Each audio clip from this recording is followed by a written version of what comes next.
Aujourd'hui, c'est les réseaux sociaux qui éduquent les hommes. C'est les réseaux sociaux qui éduquent même les chrétiens. C'est les réseaux sociaux.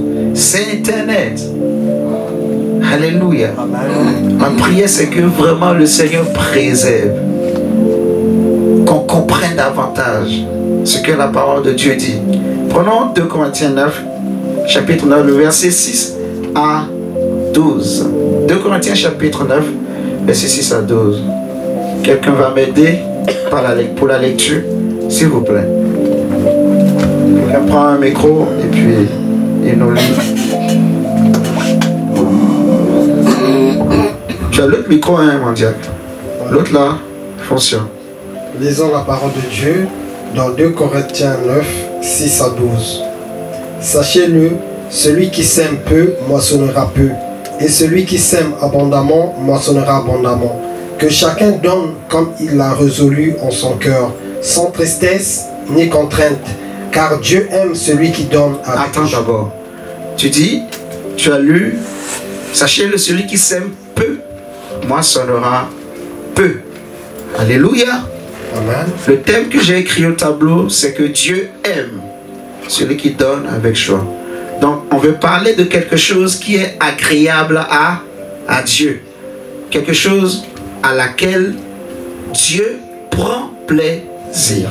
Amen. Amen. Et ce verset commence par la semence. On dit celui qui sème peu moissonnera peu. Et celui qui sème abondamment moissonnera abondamment. Est-ce que c'est de la semence du récolte, le maïs qu'on veut parler ici? Non. Vous comprenez?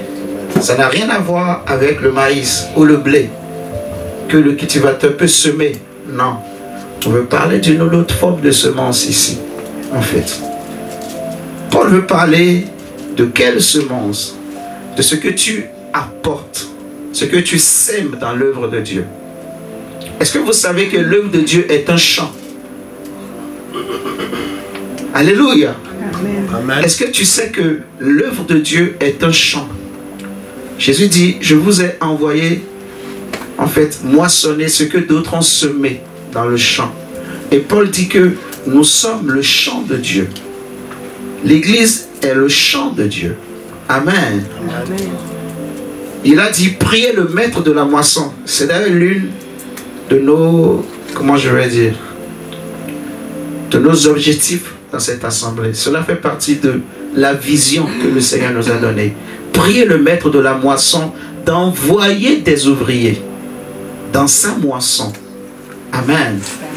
Et la moisson, ça nous donne l'image d'un champ où on sème.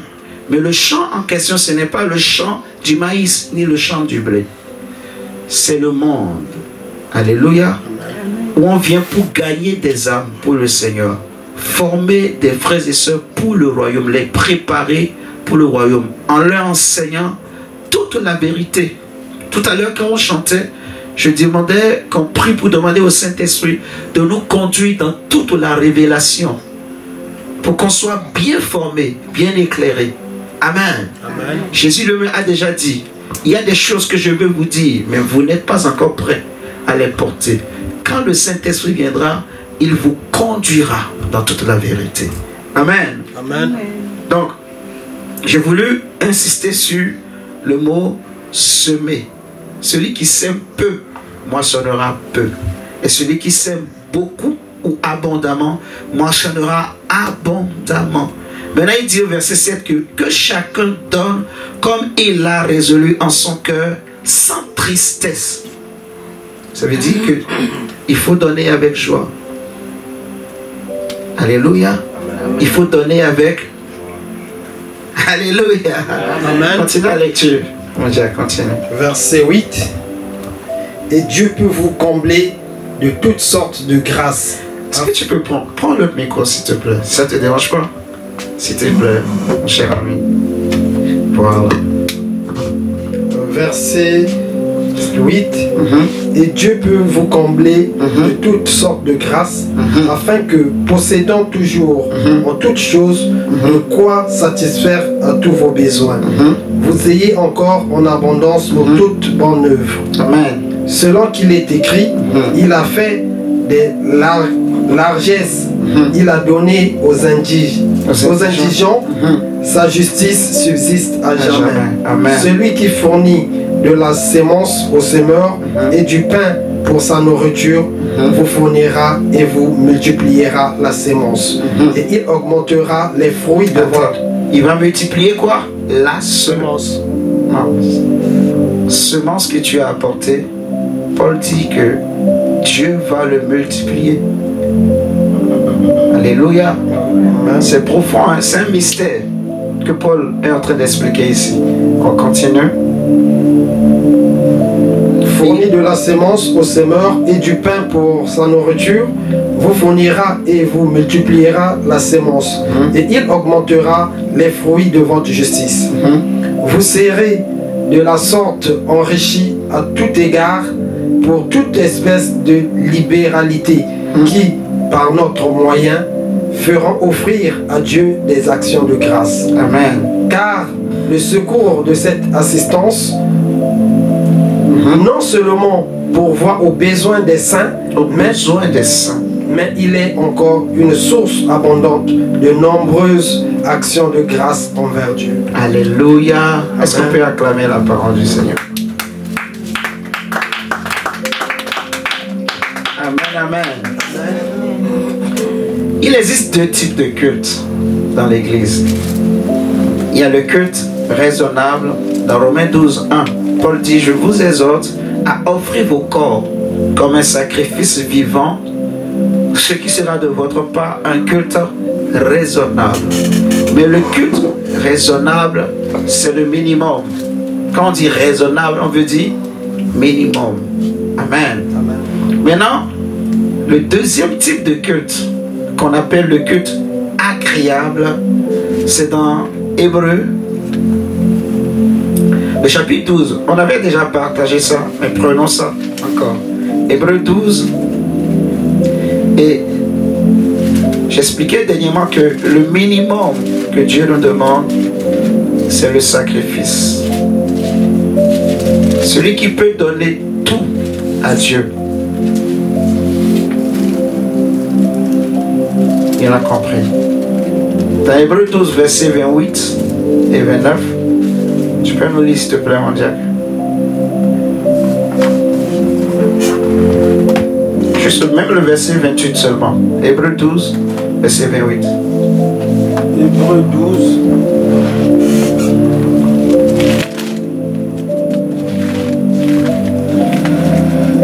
Lisons la parole de Dieu dans Hébreux 12, verset 28. C'est pourquoi, recevant un royaume inébranlable, montrons notre reconnaissance en rendant à Dieu un culte qui lui soit agréable, avec piété et avec crainte. Amen. Donc ici, on nous parle de rendre à Dieu un culte agréable. Donc un culte que Dieu aime. Amen. Amen. Alléluia. Il y a des cultes que Dieu aime. C'est quoi le culte par définition? Un culte, c'est un service qu'on rend à Dieu. C'est ça le culte. Alléluia. Donc je peux rendre culte à Dieu en le louant, en le chantant, en l'adorant, en balayant même la salle de l'église. Alléluia. Je peux aussi rendre culte à Dieu avec mes moyens financiers. Est-ce que vous m'entendez ce matin? Amen. Et la Bible dit que le minimum que je peux faire pour Dieu, c'est de m'offrir moi-même. Romains 12, 1. On dit culte raisonnable dans le minimum. Donc je ne peux pas dire que je me donne à Dieu sans que mes finances, je ne puisse pas les donner totalement à Dieu. Vous savez, le langage de l'amour est différent du langage du mérite. Je m'explique. Dans la loi de Moïse, on demandait par exemple aux Juifs, vous devez donner un dixième de vos biens à Dieu. Je vois très bien, Luther. Vous devez donner un dixième de vos biens, de tout, toutes vos semences, tout ce que vous recevez comme gain. Tout ce que vous plantez et que vous récoltez, la récolte là, vous devez prendre 1/10 que vous devez donner pour le temple de Dieu. Vous devez aussi donner 1/10 en fait aux sacrificateurs. Alléluia. Parce que les sacrificateurs ne travaillaient pas. Eux, leur travail c'était uniquement dans le temple. Il y avait plusieurs sortes de dîmes comme ça que Dieu avait donné. Et les dîmes là aujourd'hui, ça représente, on va dire, dans les nations, ce qu'on appelle les impôts en fait. Donc la dîme était comme un impôt qu'on payait pour le temple de Dieu et pour ceux qui travaillaient. La dîme permettait de s'occuper de l'entretien du temple de Dieu et aussi de nourrir ceux qui travaillaient au temple. Est-ce que vous me suivez ce matin? Celui qui travaille au temple, il doit manger au temple. Il doit être nourri par le temple. C'est écrit dans la Bible, c'est biblique. Celui qui travaille à l'autel, il mange ce qu'on sacrifie sur l'autel. C'est biblique, c'est Dieu qui le dit, c'est pas moi. Est-ce que vous êtes là avec moi? Amen. Cela veut dire, comme je vous prêche là, si on veut appliquer la parole de Dieu mondial, je dois manger ton salaire. C'est la vérité. Amen. Si on veut appliquer la parole de Dieu, ce n'est pas gênant ou un péché que dans ton salaire, tu prennes 10 €. Tu dis évangéliste, tiens, c'est pour t'acheter ne serait-ce qu'un pain. Et moi, ça me réjouit, je suis content, je prie, je rends grâce à Dieu. On va voir. Là, on l'a déjà lu, mais vous allez voir encore, on va le lire tout à l'heure. Vous allez voir tous les ministères dans la Bible, même dans l'évangile, ont fonctionné comme ça.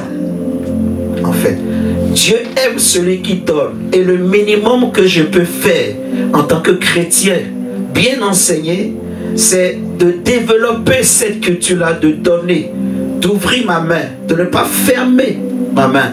Parce qu'on a enseigné aux chrétiens que la dîme n'est pas d'actualité et beaucoup de chrétiens se sont appuyés sur ça pour fermer leur cœur. Vous voyez? Pour soutenir l'œuvre de Dieu. Et ça, c'est un péché. Peut-être en disant que c'est un péché, ça peut aussi choquer les gens. Ah, Jésus! Est-ce que les chrétiens sont prêts à supporter, à entendre certaines choses? Jésus dit, j'ai des choses à vous dire. En fait, vous allez voir, il y en a. On peut les traiter de tous les noms. Mais ils ne font que s'enrichir dans l'église. Ils s'enrichissent de façon, en fait, extra, c'est trop. Tout simplement parce que, en fait, ce qu'ils payent comme prix pour le royaume de Dieu, toi et moi, on n'a pas payé. Je ne sais pas si vous me comprenez, hein?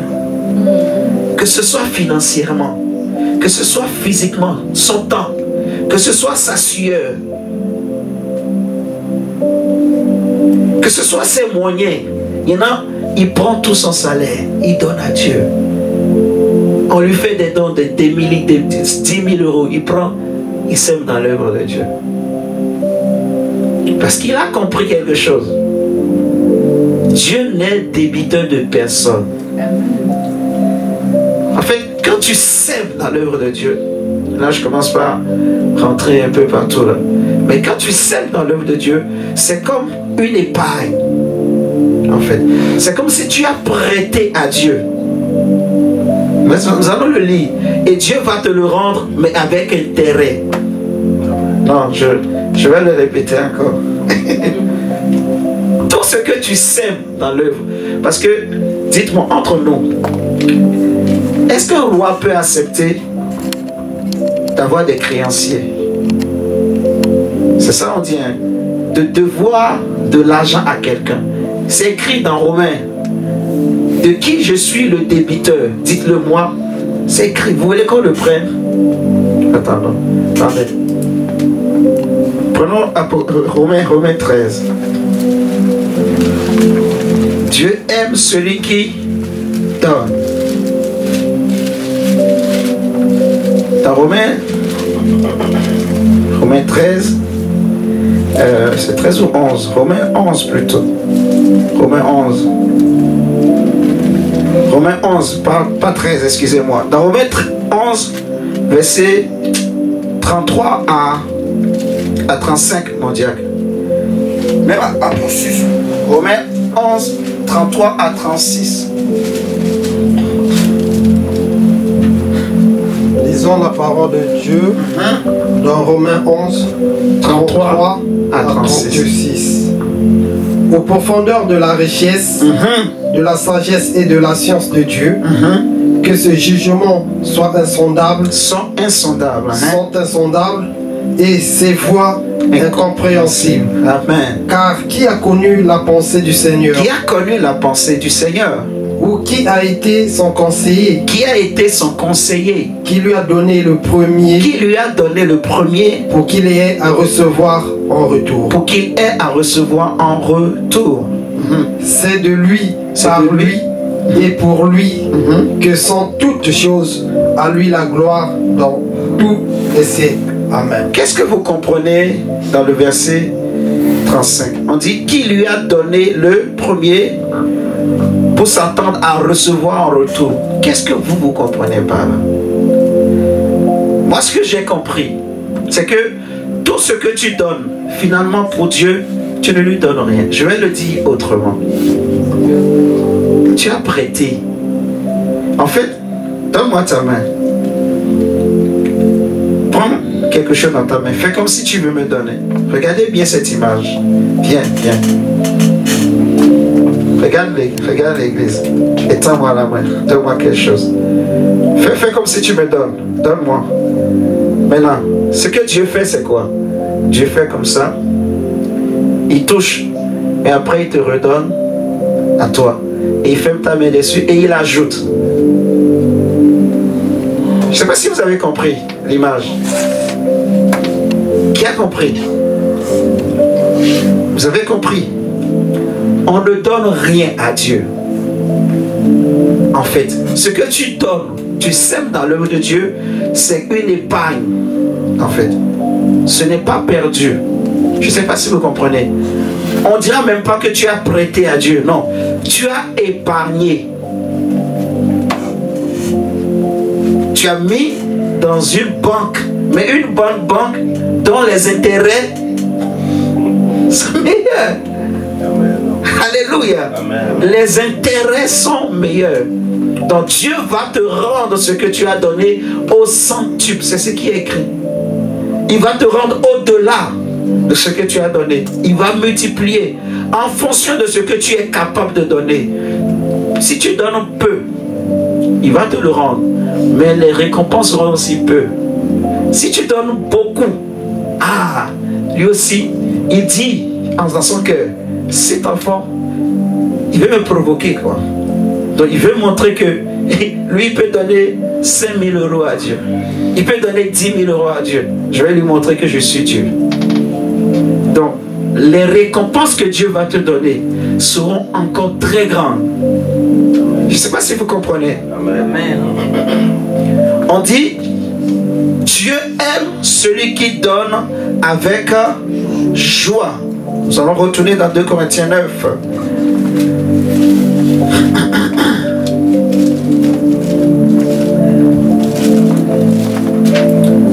Verset 7, à la deuxième partie du verset 7 dit, car Dieu aime celui qui donne avec joie. Donc, sans contrainte ni tristesse. Dieu peut vous combler, en fait, de toutes sortes de grâces. Donc, au-delà de ce que vous demandez de penser, il fait des largesses. Amen. Il va au-delà de ce que toi tu as donné. Quand on dit il fait des largesses, ça veut dire quoi? C'est qu'il a débordé, il est allé au-delà de ce que toi tu as donné. Il faut comprendre aujourd'hui que ce que tu donnes pour l'œuvre de Dieu, l'œuvre de Dieu c'est un champ. C'est un champ, c'est comme une banque, c'est comme une épargne. Quand tu sèmes dans l'œuvre de Dieu, que ce soit ton temps, ta sueur, vous voyez, tes moyens financiers, sache que Dieu te le rendra au centuple. Jésus dit que quelqu'un, s'il quitte son père ou sa mère pour le royaume, qu'il ne s'imagine pas qu'il a tout perdu ou qu'il a perdu quelque chose. Non, il dit, il va le recevoir au centuple. Il n'y a personne qui a quitté père et mère, fils et enfants, hein, pour mon royaume, sans recevoir au centuple dans cette vie, mais aussi la vie éternelle dans la vie à venir. Alléluia. Donc le Seigneur te rendra. Et ma prière ce matin, comme on a lu dans le verset 10, c'est Dieu qui fournit la semence au semeur et du pain pour sa nourriture. La Bible dit, il vous donnera la semence et il multipliera la semence. Je prie ce matin vraiment que le Seigneur te donne la semence. La semence dont je veux parler, c'est ce que tu peux semer dans l'œuvre de Dieu. Alléluia. Que si les portes étaient peut-être fermées dans ta vie, que le Seigneur ouvre les portes financières au nom de Jésus-Christ de Nazareth. Alléluia.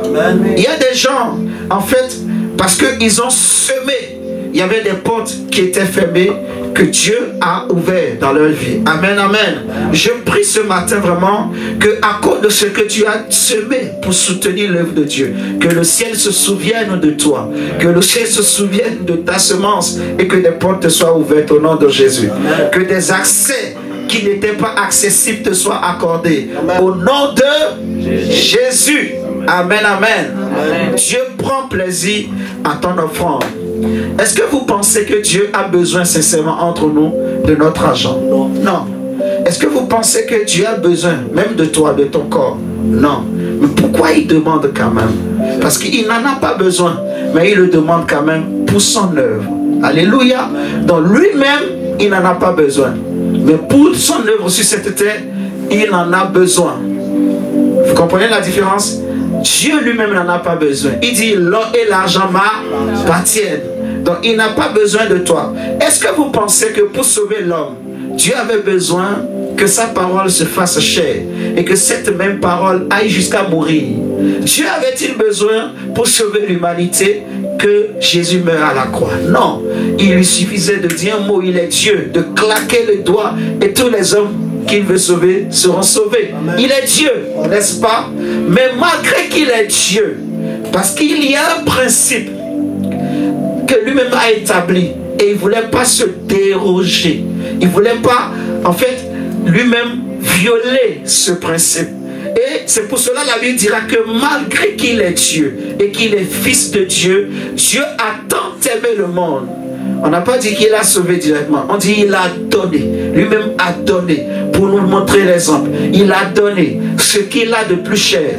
Je ne te dis pas par là, prends tout ce qui est dans ton compte bancaire et amène à l'église. C'est pas ce que je vais dire. Comprenez ma parole. Hein? Ne me mettez pas en miniature, comme les Congolais disent. Donc, Dieu a donné son fils unique. Comme il avait dit à Abraham, prends ton fils, ton unique, et va me l'offrir sur le mont Morija. Amen, amen. Donc Dieu a pris son fils qu'il a donné pour nous. Il a sacrifié. Vous voyez, un sacrifice d'une odeur agréable. Et en sacrifiant son fils, tout ce que le fils possède, il nous l'a donné. Que ce soit la richesse, que ce soit la vie éternelle, que ce soit la santé, la guérison, tous les dons, tout ce que le fils possède, Dieu nous l'a donné. Amen. Et Jésus dit que ça c'est le langage de l'amour. Il dit il n'y a pas de plus grand amour que de donner. Donc si tu es rempli de l'amour de Dieu, donner sera facile pour toi.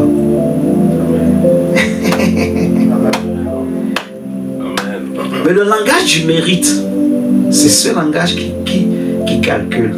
Donc tu te dis, qu'est-ce que l'Église a apporté? Je prends un exemple. L'évangéliste, lui et moi, on n'est pas de la même famille. On se connaît seulement au Centre missionnaire mondial pour Jésus. Peut-être on ne se croise même pas dans la rue. Le chemin ne se croise pas. On se connaît où?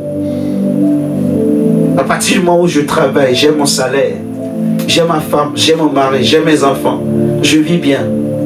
Ah, c'est moi d'abord, c'est ma femme et mes enfants d'abord.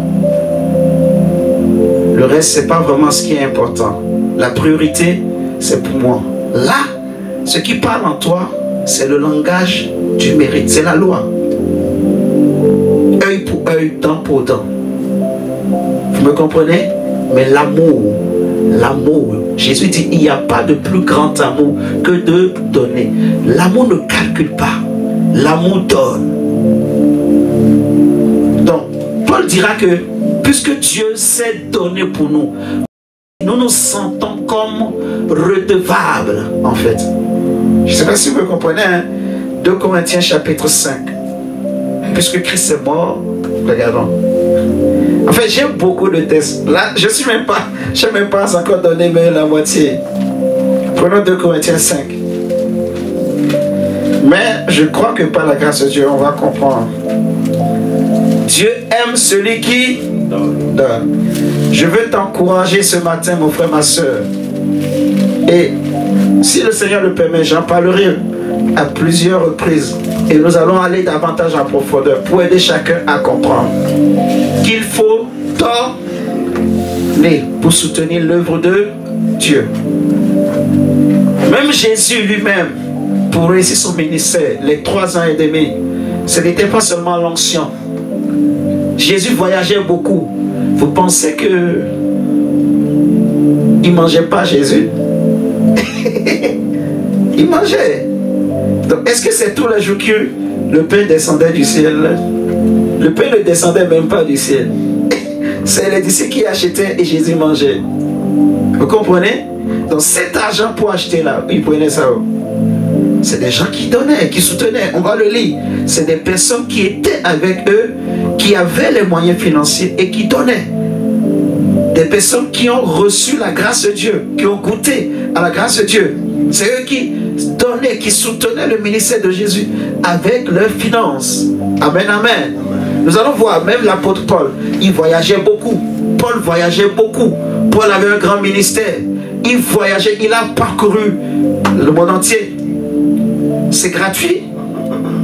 Le fait de parcourir le monde entier. Est-ce que vous pensez que c'est l'esprit qui prenait Paul, il l'amène à Damas, il le prend ici, il l'amène à Éphèse?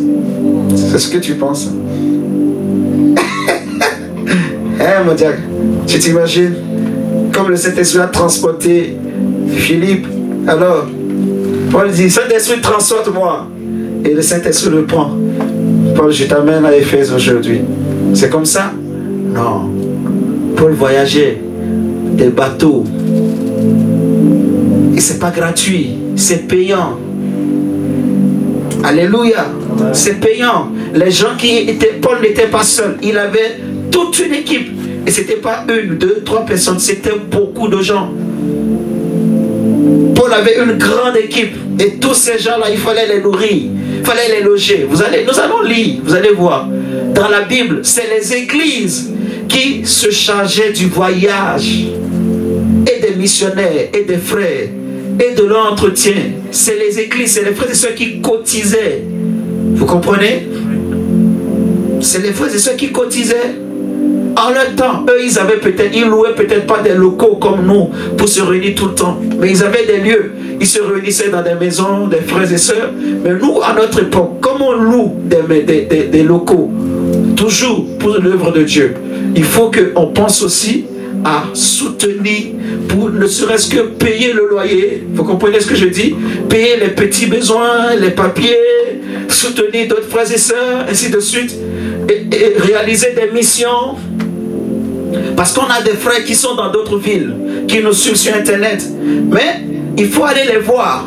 J'ai à cœur d'aller les voir. Mais ce n'est pas gratuit. Je ne sais pas si vous me comprenez. Alléluia. Ça demande les moyens. Je vais dire seulement Saint-Esprit. Aujourd'hui, transporte-moi. Je vais aller à Brive-la-Gaillarde. Et je me présente devant la porte. Qui est là? On ouvre la porte. C'est possible, hein? Mais je ne suis pas encore arrivé à ce niveau. Moi, je n'ai pas encore... Non, je vous dis la vérité. C'est possible. Dieu est capable de tout. Mais, je vous dis la vérité encore, dans la majorité des cas, Dieu ne fait pas comme ça. Parce que Dieu veut que l'homme aussi paye le prix. Dieu n'aime pas que ses enfants aiment la facilité en fait. Dieu veut que ce que tu reçois, que tu réalises sa valeur, le prix. Si tu n'as rien donné. Mais toi, on te donne tout, on te donne tout. Tout ce qu'on t'a donné, alors finalement, tu ne réaliseras pas la valeur de ça. Tu ne réaliseras pas. Il faut que tu apprennes aussi à donner. Et à donner beaucoup. En fait, j'insiste beaucoup vraiment sur ça. Donne, mais apprends à donner beaucoup. Est-ce que vous me comprenez là? Parce qu'il y a des chrétiens. Tu as beaucoup d'argent. Mais toi, quand tu veux donner à Dieu, c'est peut-être 5 € ou 50 €. Mais tu as beaucoup d'argent. Donne à Dieu. Et mon Dieu, mets la main dans la poche. Je veux te... En fait, c'est vraiment ça. Donne beaucoup. Et Dieu lui-même te rendra au centuple. Je ne veux pas dire également, prends l'argent de la popote et viens mettre à l'église. C'est pas ce que je veux dire. Vous me comprenez? Fais ton programme. En fait, quand tu veux donner à Dieu, ne te limite pas toi-même. Et je parle aussi beaucoup aux femmes. Que les femmes ne découragent pas leur mari à donner beaucoup. Je parle aussi aux hommes. Parce qu'il y a aussi des hommes qui n'aiment pas aussi donner beaucoup. C'est la femme qui veut beaucoup donner, mais l'homme ne veut pas. Il y a les deux cas, en fait. Je parle pour que tous les cœurs vraiment soient au même niveau. Que tous les deux, on aime donner pour l'œuvre de Dieu. Semer beaucoup. Amen. Dieu bénit. Je vous dis la vérité. Dieu bénit. C'est un secret. Amen. Regardons. 2 Corinthiens 5. Le verset 13. Paul dit quoi? En effet, si je suis hors de sens, c'est pour Dieu. Si je suis de bon sens, c'est pour vous. Car l'amour de Christ nous presse. Parce que, quoi? Parce que nous estimons que si un seul est mort pour tous, tous donc sont morts, tous donc sont morts, et qu'il est mort pour tous, afin que ceux qui vivent ne vivent plus pour eux-mêmes, mais pour celui qui est mort et ressuscité pour eux. Donc Paul dit que nous estimons que si Christ est mort, un seul pour tous, c'est que tous les autres sont morts. Donc ceux qui vivent, ils ne vivent plus pour eux-mêmes. Ils vivent uniquement pour celui qui est mort et ressuscité, pour Jésus. Ça veut dire que tu ne t'appartiens plus. Tes biens ne t'appartiennent plus. Toi, ton argent là, tu aurais dû donner ici. Ouais, je te dis la vérité. On ne serait pas dans les problèmes aujourd'hui. Tu comprends? Oui. Il faut donner pour l'œuvre de Dieu. Pensons à l'œuvre. Alléluia. Sème dans l'œuvre de Dieu. Si tu donnes à l'église, si tu veux, tu reviens pour dire donnez-moi mon argent. L'église peut te donner. Mais il y a des endroits, si tu vas donner, il n'y a pas. Ils ont disparu. Ils sont partis. Et vous comprenez ça, non? Mais l'église au moins est là. Allez, évangéliste, donne-moi, redonne-moi mes 50 €. Ah, ça me fait bizarre. Mais quand même, parce que l'église c'est la paix. Dieu nous demande d'être en paix avec tous. Donc on va se débrouiller. On va te redonner tes 50 €. Amen, amen. Donc c'est une bonne épargne. Ce que tu donnes pour l'œuvre de Dieu, tu as mis ça en épargne. Ton argent est là. L'église va l'utiliser. Donc Dieu va l'utiliser, mais il va te le redonner au centuple. Vous voyez? Il va t'ouvrir de grandes portes. Ce que tu as donné ici, tu vas le retrouver de l'autre côté. Au centuple. Dieu prend plaisir donc à ceux qui donnent. Mais il dit, il faut donner avec joie. Dans 1 Thessaloniciens 5, regardons. La Bible nous dit, soyez toujours joyeux. 1 Thessaloniciens 5, le verset 16. Soyez toujours joyeux. Dans Philippiens 2, si nous prenons Philippiens, on a 3 textes dans Philippiens que nous allons prendre. Philippiens 2, 18, Paul dit, vous aussi réjouissez-vous de même et réjouissez-vous avec moi. Réjouissez-vous avec moi. Philippiens 2, verset 18. Ensuite, Philippiens 3, verset 1, il dit, au reste mes frères, réjouissez-vous dans le Seigneur. Je ne me lasse point de vous écrire les mêmes choses, et pour vous cela est salutaire. Donc, la joie, la joie, la joie. Dans Philippiens 4, verset 4, il va répéter encore. Il dit, réjouissez-vous toujours dans le Seigneur. Je le répète, réjouissez-vous. Réjouissez-vous. Soyez toujours joyeux. Donne avec joie, sans arrière-pensée, sans des calculs. Amen. Donne avec joie. Ne t'imagine pas, ah, je suis en train d'enrichir l'évangéliste. Non. Non, tu n'enrichis pas l'évangéliste. Par la grâce de Dieu, l'évangéliste travaille. Amen. C'est même ma femme qui... Je vais faire ce que je veux dire. Hein? Il fait quoi? Ma femme, elle fait quoi? Moi, je ne vais pas dire qu'elle est ma cuve d'onction, mais c'est elle qui me... C'est elle qui m'achète beaucoup de choses. C'est elle. Il y a beaucoup de choses, les gens vont penser. L'église me... Je vous dis la vérité. Par la grâce de Dieu. Mais normalement, j'aurais dû manger des 10 euros à chaque mois. Oui. Amen. Alléluia. Amen. Amen. Donc, donne. Ne t'imagine pas que, ah non, l'évangéliste, je suis en train de l'enlever. Parce que sur Internet, c'est ce qu'on dit sur Internet. Hein? Les youtubeuses, ce que vous appelez les... Comment vous les appelez même? Des influenceurs. C'est tout ce qu'on est en train de dire. Avec tout ce qui se passe aujourd'hui, surtout avec les Marcelo et beaucoup d'autres pasteurs. En évangéliste, en fait, ce n'est plus la faute aux fidèles. C'est Si, les je sais. responsables eux-mêmes qui sont... Oui, il y a beaucoup de faux. Bon, je sais. Je sais qu'il y en a beaucoup qui en abusent, en fait. Mais il ne faut pas généraliser. Parce que cela fait qu'aujourd'hui, nous, petits pasteurs, là, nous on tremble. Tu ne sais plus ce qu'il faut dire. Est-ce qu'il faut vraiment dire la vérité? En fait, on ne sait pas. Parce que la vérité reste la vérité. Maintenant, tu te dis, comment je vais parler? Comment je vais faire? Parce que l'Internet a tout gâté. On a déjà dit aux chrétiennes que vous donnez. Regardez vos pasteurs, ils ont acheté des villas, ils ont des voitures, de belles voitures. Mais vous, depuis combien d'années tu donnes? Et regarde, ta vie n'a pas changé. Tu n'as rien. C'est faux. Vous voyez? Il y a des pasteurs, certes, qui en abusent, qui ont fait de l'œuvre de Dieu un business, qui ont des formules même pour obliger les gens. Ah, toi, donne 10 000 euros. Toi, donne 20 000, 50 000 euros. Moi, je ne suis pas dans ces choses. Vous me comprenez? Il y en a qui en abusent comme ça et qui s'enrichissent. Vous voyez? Maintenant, si toi, tu vois que la grâce de Dieu est dans ta vie, tu pries avec quelqu'un, tu évolues avec un homme de Dieu, mais tu vois que la grâce de Dieu est dans ta vie. Le Seigneur te garde, te protège, ouvre les portes dans ta vie. Tu es là. Donc, est-ce que c'est un problème, en fait, de donner pour cette œuvre? C'est pas un problème. Alléluia. Tu as le Saint-Esprit. Si, imagine un pasteur vient te voir, vous dit, Dieu m'a dit, donne-moi ta voiture. Mais tu n'as qu'une seule voiture.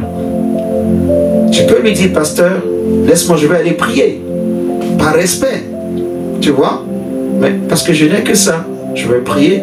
Si le Saint-Esprit ne me convainc pas, je ne te donne pas.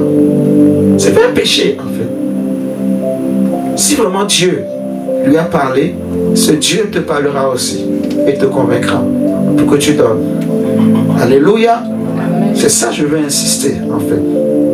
Si ce n'est pas Dieu, quand tu as dit que tu vas aller prier, lui s'il part, il ne reviendra plus. Et rien ne t'arrivera. Je ne sais pas si vous me comprenez. Donc, Dieu a donné aussi aux chrétiens le Saint-Esprit, l'intelligence. Donc, on n'est pas chrétien pour devenir, excusez-moi le thème, des zinzins ou des bêtes ou des moutons. Non. Est-ce que ce que le pasteur te dit est sensé, est logique, est biblique? Si c'est biblique, si c'est logique, si c'est sensé, si ça a un sens, si tu as la conviction dans ton cœur, fais-le et tu seras béni. Amen, amen. Donc, tu n'enrichis pas l'évangéliste. Je vais insister sur ça. Tu n'enrichis pas l'évangéliste. Non. Si je mange aussi ton argent, ce n'est pas un péché. Amen. Si tu me donnes 10 euros, 20 euros, et j'achète un chikwang, et moi et ma femme on mange. C'est la vérité. En fait, il faut que les chrétiens comprennent. C'est ça la Bible. Je ne sais pas si vous comprenez. On va le lire. Le temps est en train de passer. Donc, regardez. Regardez avec moi Philippiens 2. Philippiens 2, le verset 25. Philippiens chapitre 2, verset 25. Il est écrit quoi, mon diable? Philippiens 2, verset 25. J'ai estimé nécessaire de vous envoyer mon frère Épaphrodite, mon compagnon d'œuvre et de combat, par qui vous m'avez fait parvenir de quoi pourvoir à mes besoins. De quoi pourvoir à mes besoins. On avait lu dans 2 Corinthiens 9, verset 12, que ces dons, ces libéralités permettaient de subvenir aux besoins des saints. Et on voit ici que c'était l'église de Philippe qui pourvoyait aux besoins de Paul. Mais ce n'était pas seulement cette église, c'était plusieurs autres églises. Là, c'était leur tour. Vous voyez? On n'a pas écrit, Paul n'a pas, ce n'est pas, en tout cas, on comprend, si on lit le texte, vous allez voir qu'il y a plusieurs églises qui ont soutenu, qui le soutenaient en fait. Là, c'est l'église de Philippe, des frères et sœurs se sont cotisés pour que Paul mange, pour que Paul puisse se loger. Quand il arrivait dans une ville, il louait. Vous êtes là avec moi? Et c'est les frères et sœurs qui cotisaient pour lui donner. Parfois même, il arrive à certains endroits, quand il voit que le terrain est miné, les gens, ils ont un problème avec l'argent. Il ne leur demande pas. Il prend l'argent chez d'autres églises pour prêcher l'église dans cet endroit. Parce que, comme j'ai dit, je dis, il y a des choses comme ce que je suis en train de dire ce matin. C'est parce que je pense que vous êtes assez mature. Vos cœurs sont ouverts pour comprendre ça. Est-ce que vous trouvez ça normal ou bien c'est un scandale? Maman. Vous voyez, Jésus l'a dit. J'ai des choses à vous dire, mais vous n'êtes pas encore prêts. Moi, je pense que nous sommes prêts pour qu'on nous enseigne ces genres de choses. C'est comme ça l'œuvre de Dieu fonctionne aussi. Amen. Parce que si moi je vais venir prêcher, mais dans ma tête, je m'inquiète. Comment payer le loyer? Je m'inquiète pour tout ça. Le bailleur, il m'envoie des messages. André, est-ce que tu as payé le loyer? Bon, c'est pas une bonne chose, en fait. Vous comprenez? Mon cœur ne sera pas totalement disposé. Non. Or, je dois être totalement disposé pour écouter le Saint-Esprit. Je ne dormirai pas bien. Et c'est pas bien, en fait. Il faut que je sois tranquillisé sur ce côté-là, en fait. Donc, c'est une façon de nous ouvrir les yeux. C'est une bénédiction de donner pour l'œuvre de Dieu. Ce que tu donnes n'est pas perdu. Tu as prêté. J'irai même loin. Ce n'est pas que tu as prêté. Tu as juste mis ça dans une banque, en fait. Ça va être utilisé, mais ça va te revenir. Vous avez vu l'image que j'ai donnée tout à l'heure. Dieu te le rendra. La Bible dit, Dieu te rendra au centuple. Ça veut dire que c'est comme si Dieu a pris, il a utilisé et il te rend ton argent. Mais avec des intérêts. Amen. Amen. Donc, ici on voit que les frères de Corinthe ont pourvu aux besoins de Paul. Si vous prenez Philippiens 4, le verset 10 à 19 mondial. Philippiens chapitre 4, verset 10 à 19. C'est une longue lecture. Lisons ensemble. Lisons la parole de Dieu dans Philippiens 4, 10 à 18. J'ai éprouvé une grande joie dans le Seigneur de ce que vous avez pu en fait renouveler l'expression de vos sentiments pour moi. Vous y pensiez bien, mais l'occasion vous manquait. Ce n'est pas en vue de mes besoins que je dis cela, car j'ai appris à être content de l'état où je me trouve. Je sais vivre dans l'humiliation et je sais vivre dans l'abondance. En tout et partout, j'ai appris à être rassasié et à avoir faim. Amen. À être dans l'abondance et à être dans la disette. Je puis tout par celui qui me fortifie. Amen. Cependant, vous avez bien fait de prendre part à ma détresse. Attendez, regardez ce que Paul est en train de dire. Donc, il était dans une détresse financière. Je ne sais pas si vous comprenez. Donc, il était gêné de demander aux chrétiens de Philippe. Parce que quand il était arrivé là-bas, il avait vu que le terrain, comme j'ai dit, est miné. Il ne faut pas leur demander l'argent. C'est des gens peut-être qui ont été trop abusés. Donc, il faut aller mollo. Il faut leur présenter d'abord Jésus. Quand ils vont avoir la confiance, le reste va venir après. Donc, maintenant, Paul a vu qu'ils ont compris, eux-mêmes, ils ont donné. C'est là il va leur dire. Donc, avec vous, je n'ai pas voulu demander. Je me suis retenu. Nous allons lire tout à l'heure, vous allez voir. Il ira jusqu'à dire en fait que c'est une autre église qui me soutenait. Mais il leur dit que vous avez bien fait de me donner. Parce que ce que vous avez donné est venu me secourir dans la détresse où je suis. Donc Paul avait des problèmes financiers. Et le don de l'église était venu au bon moment. Vous comprenez ça? Au bon moment, en fait. Et c'est comme ça l'église fonctionne. Si Dieu veut répondre à la prière de son serviteur, il peut utiliser toi, il peut utiliser n'importe qui dans l'église. Alléluia. Parce que vous êtes dans l'église. Dieu sait que vous comprenez les enseignements. Donc il peut se servir de vous, en fait, pour répondre à la prière de l'homme de Dieu. Maintenant, si toi, le Seigneur te met à cœur de donner, mais toi tu raisonnes. Ou si l'homme dit je vais donner 500 €, un don, et la femme dit ah non c'est beaucoup, alors que vous pouvez vraiment, c'est un exemple, hein? Je ne sais pas si vous comprenez. Ou si la femme dit on va donner 500 €, et le mari dit ah c'est beaucoup. Et on va dire, alors que vous pouvez vraiment, ce n'est pas que vous allez prendre et vous n'en aurez plus, vous serez dans le manque. Non, vous pouvez vraiment donner et vous allez vivre bien. Il n'y a pas de problème. Vous aurez encore même des économies ainsi de suite. Ce n'est pas bien. Parce que vous ne savez pas le besoin. Vous ne savez pas la prière qui est en train de monter devant Dieu. Dieu, est-ce qu'il descendra du ciel et il viendra pour dire, mon serviteur, voici, tiens, les 500 € que tu m'as demandé. Non. Quand on voit dans les églises, les gens, ils font apparaître l'argent dans les portefeuilles, des choses comme ça.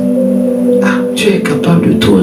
Parce que Jésus, on a trouvé les pièces de monnaie. On a trouvé les pièces de monnaie pour payer l'impôt. Jésus a dit quoi à Pierre? Va pêcher, tu vas trouver dans la bouche du poisson les pièces et tu vas payer l'impôt pour moi et pour toi. Jésus l'a fait. Donc, on peut dire, c'est possible.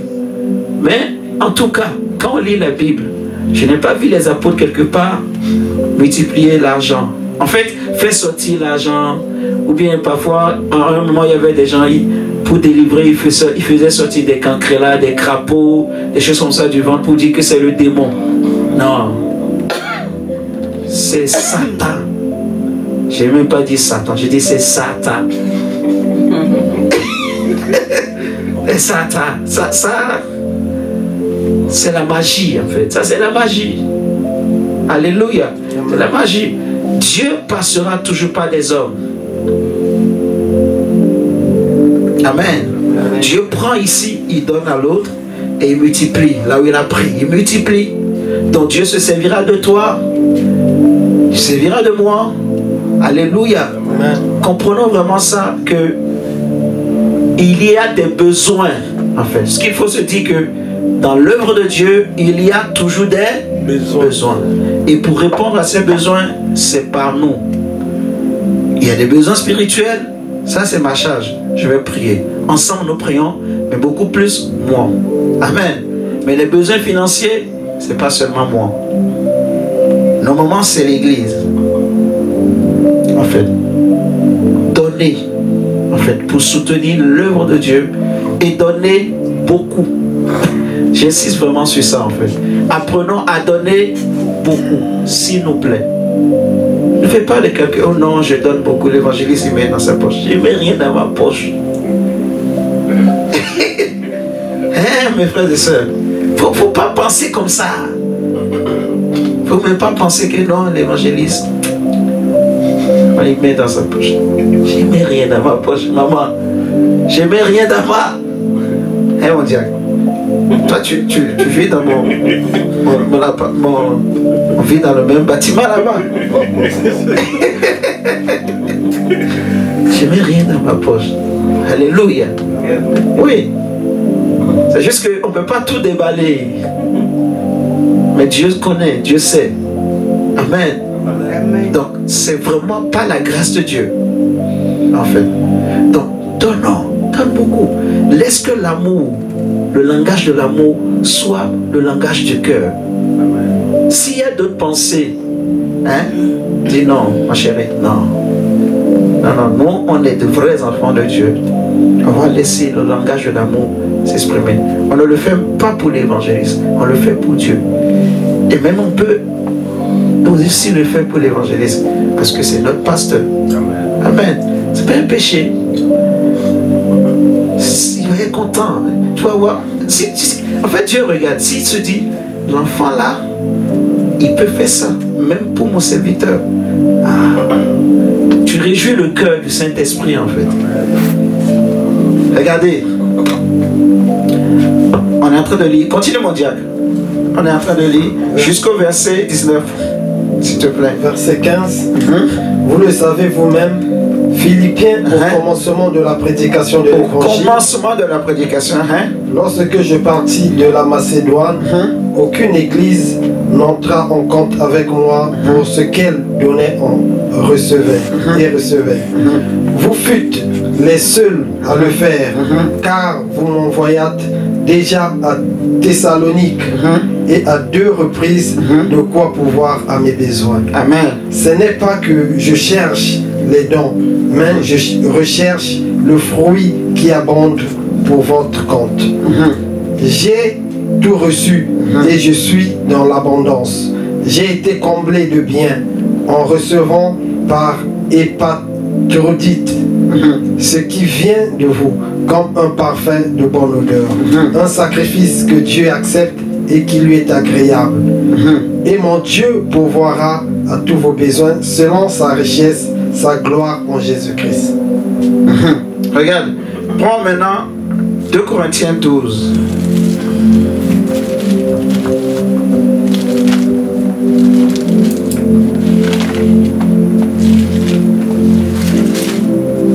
Corinthiens 12, verset 12 à 13. 2 Corinthiens 12, 12 à 13. Les épreuves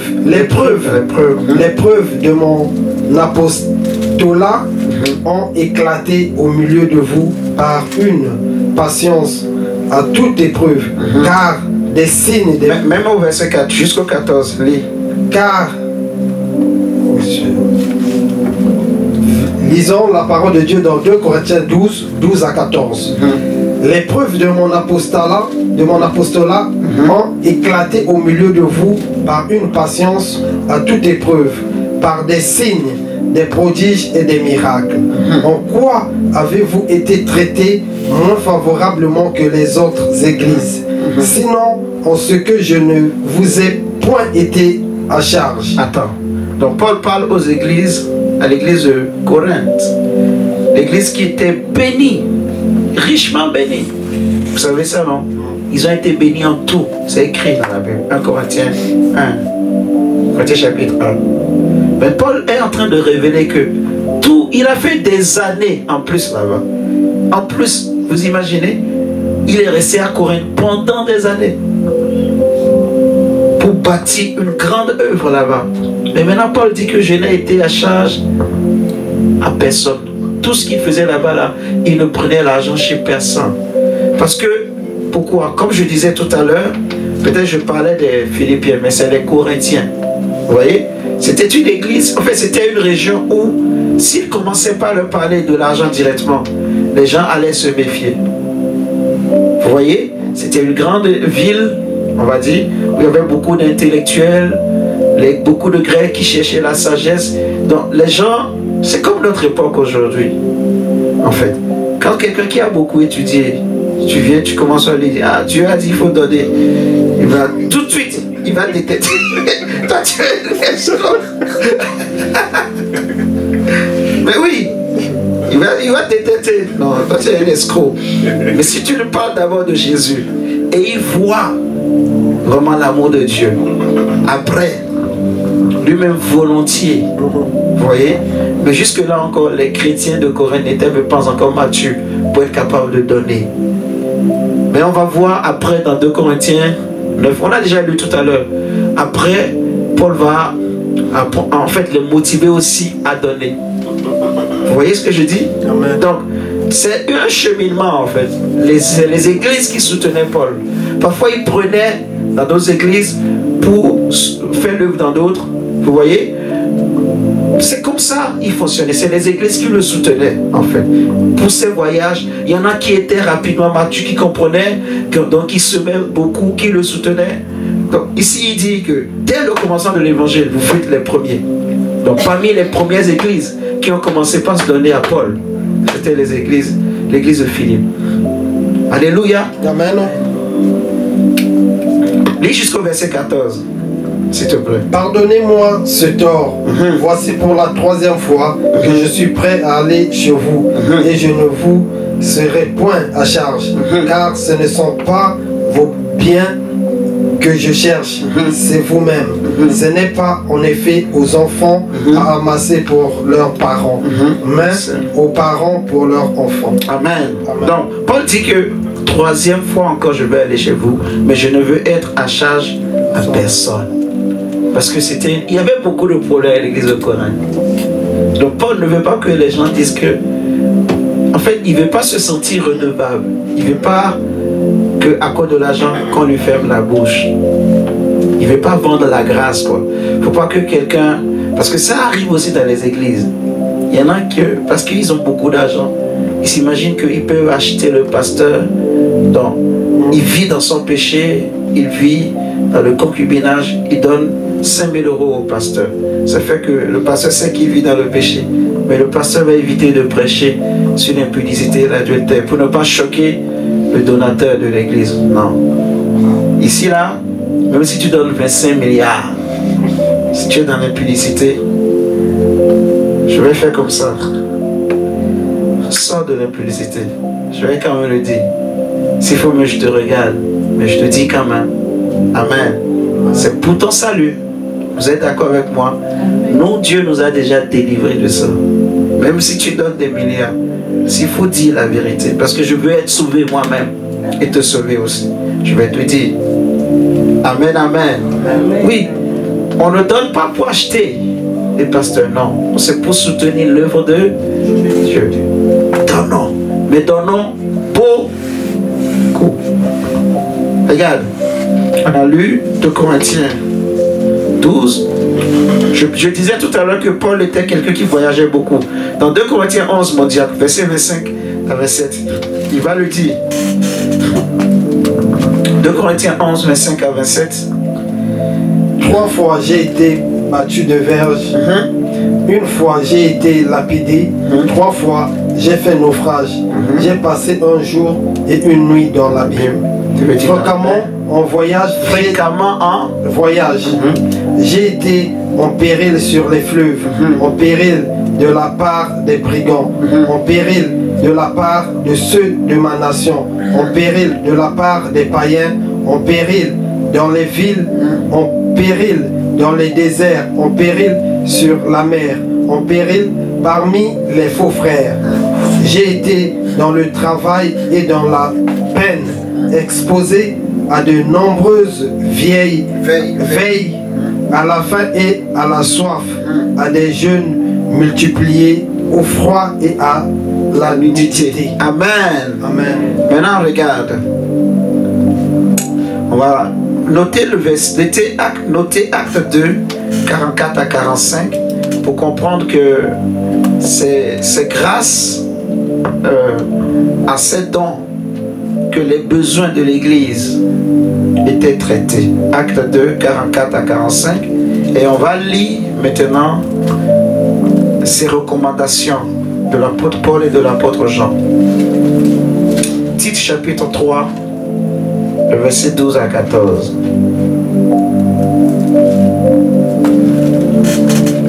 Dieu aime celui qui donne beaucoup.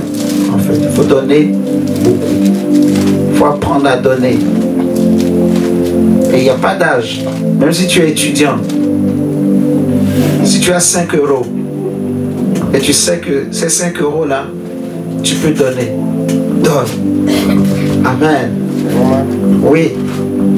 J'insiste, ce n'est pas pour t'appauvrir. Ce n'est pas l'argent de la popote qu'il faut prendre pour venir donner.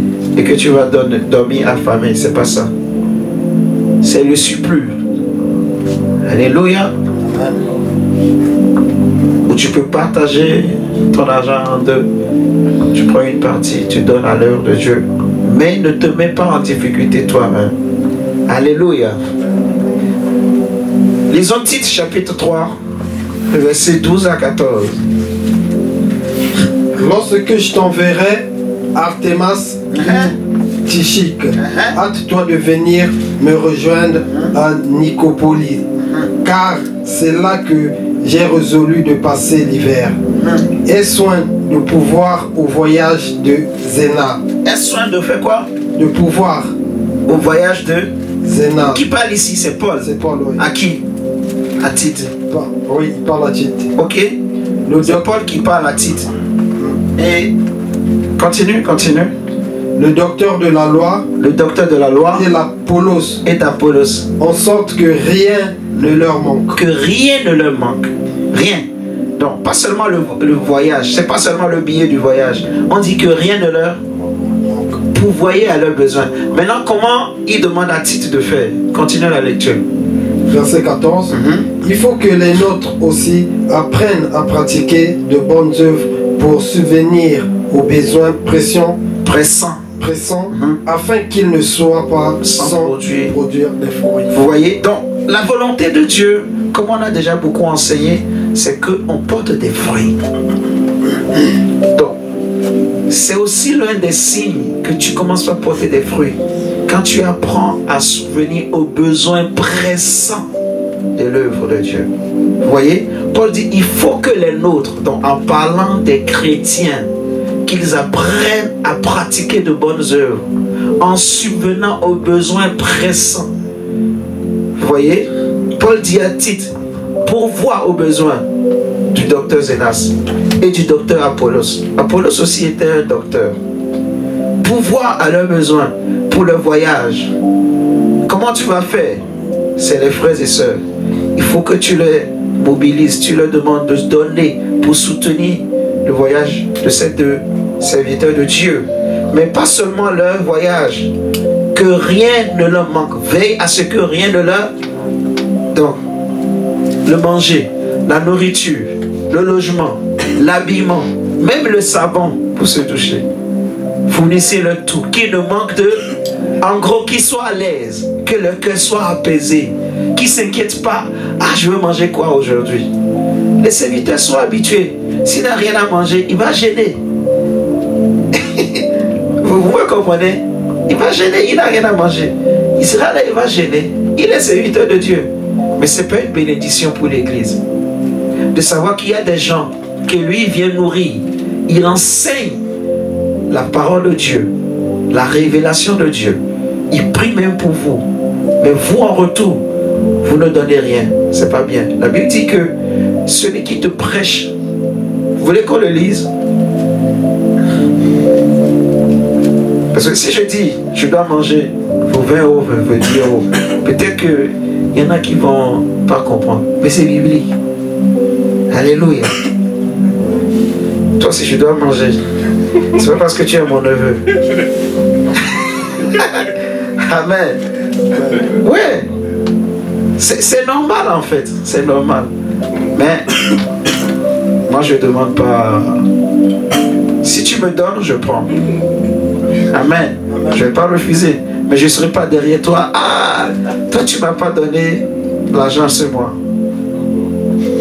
Je ne suis pas d'accord. Non, je ne suis pas dans ça. Alléluia. Je suis bien. Si tu me donnes, je mange. Et c'est une bénédiction pour toi. Alléluia. Moi, Antoinette rigole. C'est la vérité. Oui, parce que j'ai un témoignage sur tout l'enseignement que vous avez donné aujourd'hui. Amen. Parce que mon défunt mari, il avait donné à l'église. Il avait donné en tout cas. Oui, il avait donné. Et une fois, il rentre, il me dit, oui, on est en train de construire l'église. Donc, ce mois-ci, on doit donner ce montant-là. Donc, il avait dit ce montant. Je dis, mais si on fait des calculs à propos de tout l'argent, et les enfants étaient dans une école qui était chère. Et en fait, il ne nous laissait pas d'argent. Il dit, on doit prendre l'argent pour payer. L'argent, on devrait payer le cours des enfants. Je vais les donner à l'église. Je dis, c'est quoi ça? Il dit, oui, je dois le faire. Et il avait fait. Il avait dit, attends, Dieu va pourvoir, il va nous donner l'argent pour payer l'école des enfants. Donc vraiment, tout ce que vous avez aussi, j'ai revu mon défunt mari, quoi. Il était parti donner l'argent, on devrait payer le cours des enfants à l'église. Et il travaillait dans une banque, il était dans un service là où il traitait les dossiers de crédit.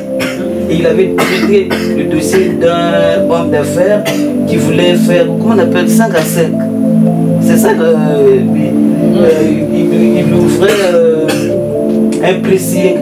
Donc ça demandait beaucoup d'argent. 5 à 7. Et le monsieur, quand il avait vu le crédit en question que mon mari avait traité, il lui avait donné en tout cas une grosse enveloppe en récompense. Et il avait dit, il était venu me la remettre. Il s'était dit, si je lui donne, il va refuser parce qu'à chaque fois quand je lui donne des dossiers qu'il traite, je lui donne quelque chose en récompense, il refuse. Et il était venu la donner à moi. Lui, il n'était pas là. Il rentre, je lui fais le compte rendu. Il me dit, t'as vu, tu voulais pas qu'on paye. Et ce que nous, on avait donné à l'église, je crois, le monsieur 5 à 7, là, il était venu. Ce qu'il nous avait donné, ça faisait, je crois, même 3 ou 4 fois le montant. Et j'étais vraiment touché ce jour, j'avais même pleuré. Amen. Il me dit, tu vois, quand il faut donner au Seigneur, on doit donner avec joie. On ne doit pas dire, oui, c'est le pasteur qui va bouffer ça. Non. Toi, tu donnes ça au nom de Dieu, pas pour le pasteur. Ne regarde pas le pasteur. Amen. Et à chaque fois, il disait ça. Et depuis ce jour-là, je ne disais plus rien. Amen, amen, amen, amen. Ah, acclamons le Seigneur. C'est un très bon témoignage. En fait, moi, je dis, par rapport à notre époque, ne prends pas l'argent de popote. Parce qu'on sait ce qu'on dit sur les églises. Donc, c'est pour éviter vraiment que tu sois dans la souffrance, ainsi de suite. Mais si toi-même, tu as reçu, tu as cette foi-là, parce que j'ai dit c'est l'amour. Jésus dit, il n'y a pas de plus grand amour que de donner sa vie pour ceux qu'on aime. Si tu peux te donner tout, Romains 12 dit, donnez, offrez-vous. Donc si tu peux tout donner, tu es prêt à donner même ton argent de manger. Tu dis, Seigneur, moi je sème. Ce sacrifice que tu as fait, Dieu le verra et il va te le rendre. Il ne te laissera pas et ne t'abandonnera pas. Ça c'est vrai. Ça c'est le niveau de foi que votre défunt mari avait. Et ça c'est une grande foi. C'est qu'il avait vraiment compris, c'est une grande foi. Et moi j'aime beaucoup ça. Vous voyez? Mais les chrétiens aujourd'hui, est-ce qu'on peut les enseigner ça? C'est ça ce que je disais. Depuis jeudi, c'est ce que je disais. Jésus dit, j'ai beaucoup de choses à vous dire. C'est pour cela que je dis, ne prends pas l'argent de popote. Parce qu'on peut comprendre aussi, tu as des enfants, et ainsi de suite, c'est pas grave. Mais apprends à donner beaucoup. Amen. Apprends à donner beaucoup. Si tu peux même aller au-delà, c'est aussi bien. C'est ta foi. Et Dieu va honorer ta foi. Amen, amen. Amen. Ça, c'est un grand témoignage, maman. Ah, ça veut dire qu'aujourd'hui, là, le panier va trembler. Maman aussi a un témoignage.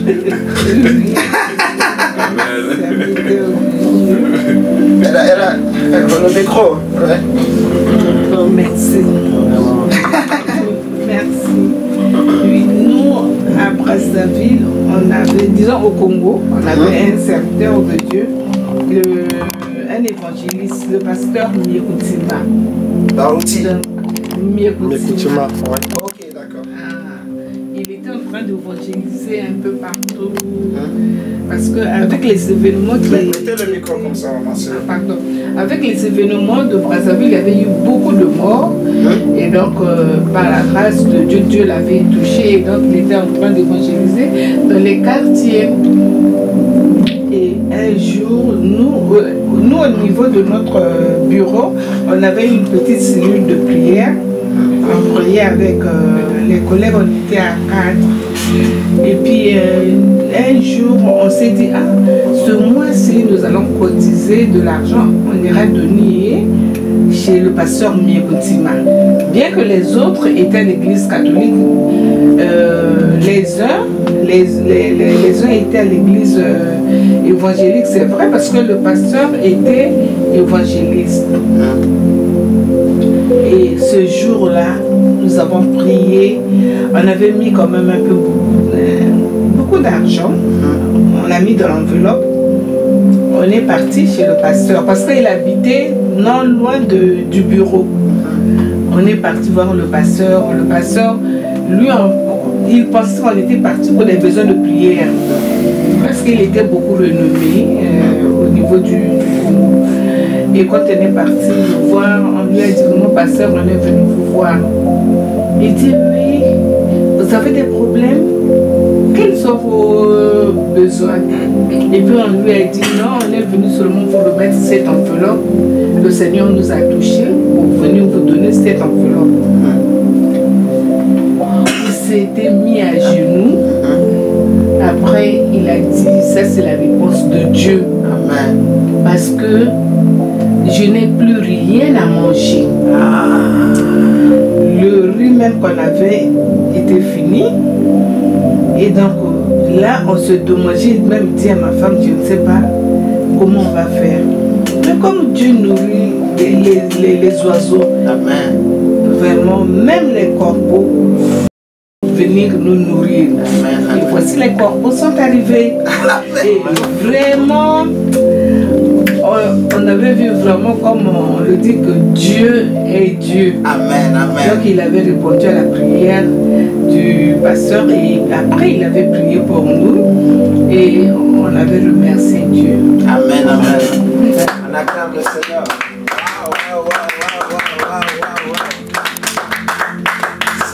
C'est un très bon témoignage. Amen. Oui. C'est un très très bon témoignage. Ça c'est une bénédiction. Et ça Dieu n'oubliera pas ce geste que vous avez fait en fait.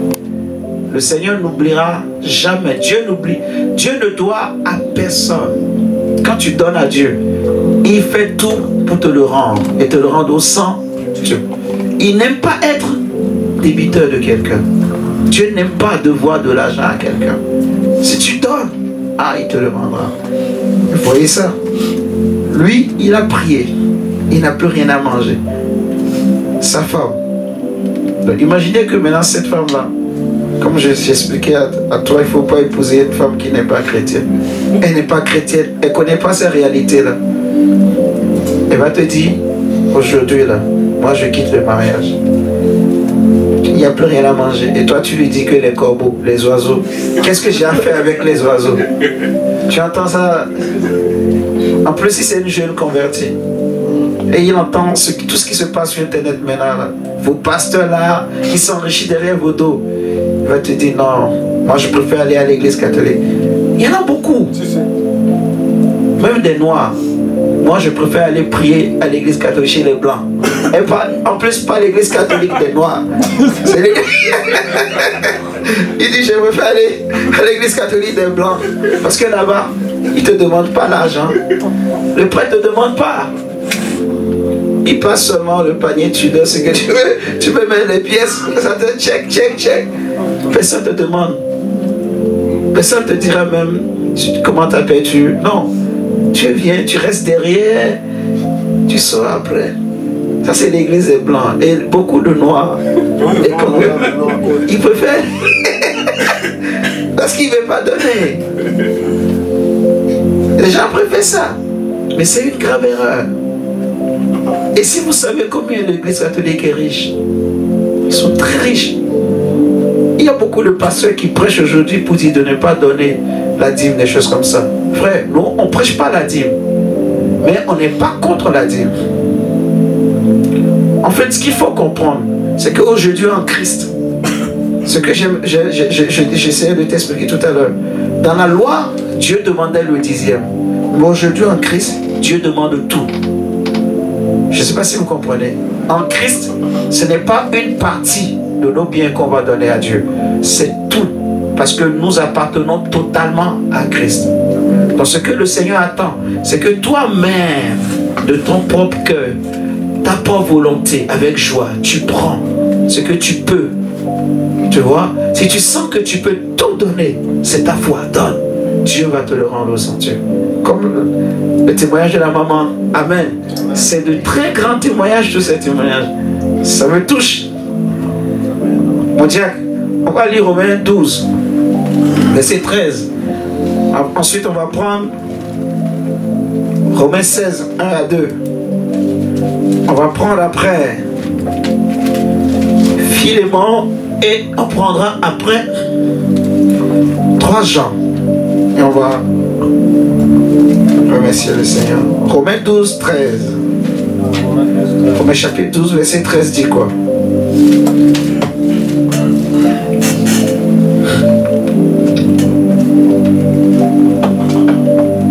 Lisons la parole de Dieu dans Romains 12, le verset 13. Pourvoyez aux besoins des saints. Pourvoyez aux besoins des saints. Exercez l'hospitalité. Tu vois, on dit pourvoyez. Il y a des besoins dans les églises. Donc pourvoyez aux besoins. Donne, donne beaucoup. Ça va pourvu aux besoins. Il y a des besoins.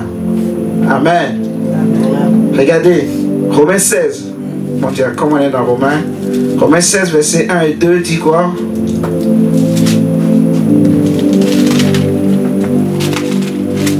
Romains 16, 1 et 2. Je vous recommande Phobé, notre sœur, qui est diaconesse de l'église de Sanché, Ou Sancré. oui, Sancré, afin que vous la receviez en notre Seigneur d'une manière digne des saints, et que vous l'assistiez dans les choses où elle aurait besoin de vous, car elle a donné aide à plusieurs et à moi-même. Amen. Amen. Amen. Vous voyez ce que Paul est en train de dire. Donc c'est la même chose. Il recommande aux chrétiens, recevez-la bien, soutenez-la, mettez-la à l'aise pour voyez tous ses besoins. Parce qu'elle aussi, elle a fait pour moi, Paul. Non seulement à moi, mais à d'autres. Alléluia. Amen. Donc, c'est vraiment la volonté de Dieu.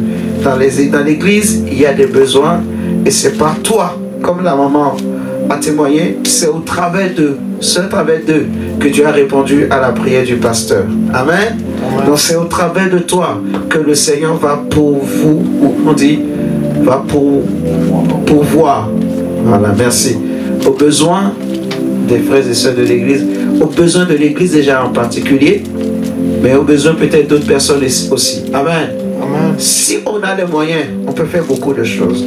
On peut faire des séminaires, on peut faire des évangélisations, on peut aller même prier pour les gens dans les hôpitaux, on peut organiser des maraudes.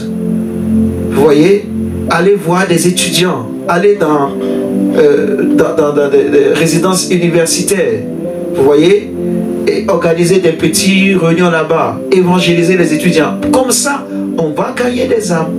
Mais il faut les moyens. On peut acheter des petites choses. Si on a de l'argent, aller donner aux étudiants. On organise des journées comme ça. Vous voyez? Même si on ne fait pas des maraudes, mais les étudiants, ça marche. Alléluia. On peut faire des maraudes, aller. Vous savez ce qu'on appelle les maraudes, non? Voilà, aller dans la rue, les sans-abri, leur donner à manger, en même temps leur parler de Jésus. Vous voyez? C'est très important, en fait. Donc, on va prendre 3 Jean 1 et on va lire 3 Jean chapitre 1, il n'y a qu'un seul chapitre normalement. Et on va lire jusqu'au verset 11, mon diacre. Et on va remercier le Seigneur. De 1 à 11, hein? Oui, 1 à 11. Vous allez voir, ici l'apôtre Jean, il nous parle de 2 types de chrétiens. Il y a ceux qui ont compris, qui soutiennent ça. Mais malheureusement, il y a des chrétiens dans les églises qui n'ont pas compris, en fait. Qui, eux, ils n'aiment pas, en fait, qu'on donne. Il ne faut pas que ce soit comme ça. Lisons mondial. 3 Jean 1 à 11. L'ancien Agaius, le bien-aimé que j'aime dans la vérité. Bien-aimé, je souhaite que tu prospères à tous égards et sois en bonne santé, comme prospère l'état de ton âme. Amen. J'ai été fort réjoui lorsque des frères sont arrivés et ont rendu témoignage de la vérité qui est en toi, de la manière dont tu marches dans la vérité. Je n'ai pas de plus grande joie que d'apprendre que mes enfants marchent dans la vérité. Amen. Bien-aimé, tu agis fidèlement dans ce que tu fais pour les frères et même pour des frères étrangers. Waouh, même pour des frères étrangers. Lesquels ont rendu témoignage de ta charité en présence de l'Église. Vous voyez, les frères ont rendu témoignage de ta charité. Donc c'est un signe d'amour, en fait. Le fait de donner. Cela montre que tu comprends le langage de l'amour. C'est l'amour. Continue, mon Dieu. Tu feras bien de pouvoir à leur voyage d'une manière digne de Dieu, car c'est pour le nom de Jésus-Christ qu'ils sont partis, sans rien recevoir des païens. Amen. Nous devons donc accueillir de tels hommes, afin d'être ouvriers avec eux. Attends, il dit nous devons, donc c'est un devoir. C'est un devoir. Pour un vrai chrétien, c'est un devoir. Continuons. Nous devons donc accueillir de tels hommes afin d'être ouvriers avec eux pour la vérité. J'ai écrit quelques mots à l'église, mais Diotrephe, qui aime à être le premier parmi eux, ne nous reçoit point. C'est pourquoi, si je vais vous voir, je rappellerai les actes qu'il commet, en tenant compte, nous, de méchants propos. Non content de cela, il ne reçoit pas les frères, et ceux qui voudraient le faire, il les en empêche et les chasse de l'église. Bien-aimé, n'imite pas le mal, mais le bien. Amen. Celui qui fait le bien est de Dieu. Celui qui fait le mal n'a point vu Dieu. Amen. Vous voyez ce Diotrephe là? Hein? Diotrephe. Donc, il critique le pasteur. Le pasteur, il s'enrichit. Il a acheté une maison. Il a acheté une voiture. Il a inscrit ses enfants dans de grandes écoles. Mais vous, vos enfants sont dans des écoles publiques. Ils roulent en jet privé. Moi, je n'ai pas encore le jet privé. Mais j'en aurai, si Dieu le veut. Au nom de Jésus. Ce n'est pas pour le plaisir. Si Dieu veut. Hein? Alléluia. Mais ouais. Je prophétise. Au nom de Jésus. Que Dieu va nous bénir financièrement dans cette assemblée. Amen. Alléluia. Amen. Dieu va bénir, il va bénir et les enfants des enfants au nom du Seigneur Jésus-Christ de Nazareth. Ce que je veux vraiment insister ici, c'est la même chose que je disais depuis. L'apôtre Jean, il félicitait donc le frère Gaius, qui était un bon frère, qui a soutenu des frères, qui a soutenu le ministère des missionnaires qui étaient venus de l'étranger. Il ne les a pas rejetés, il les a accueillis, il a pourvu à tous leurs besoins.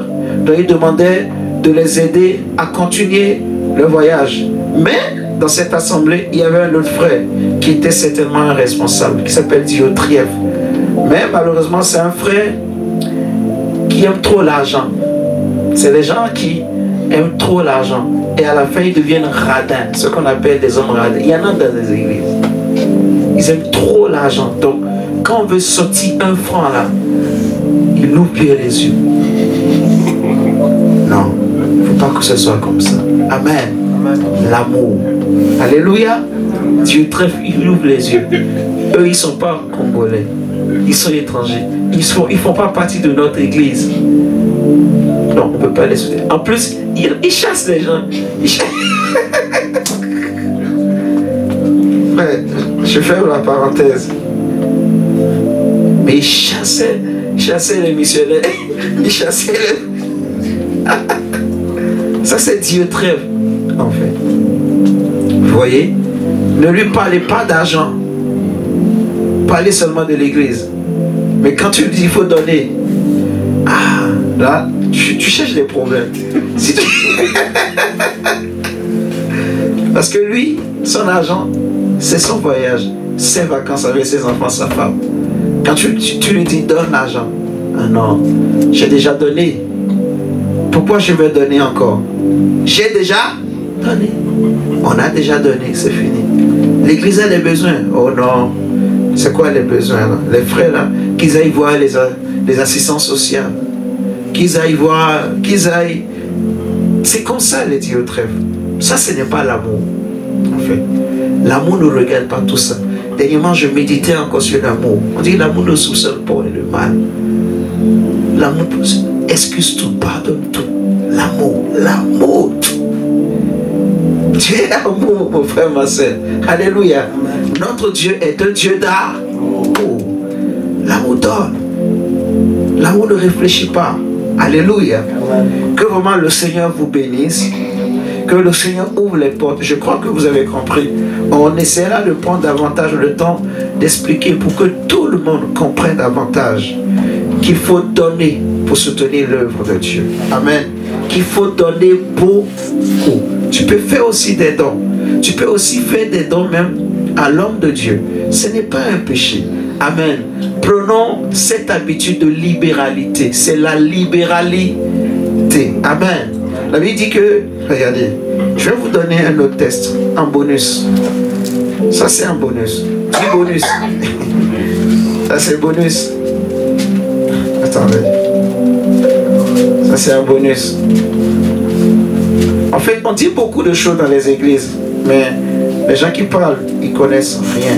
Ils prennent une partie de la Bible et ils laissent tomber l'autre.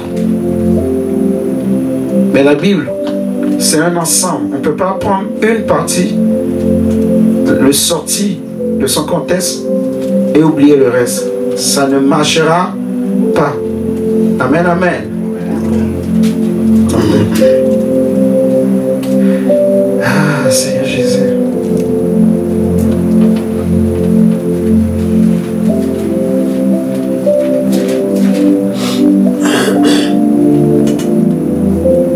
Prenons Galates 6.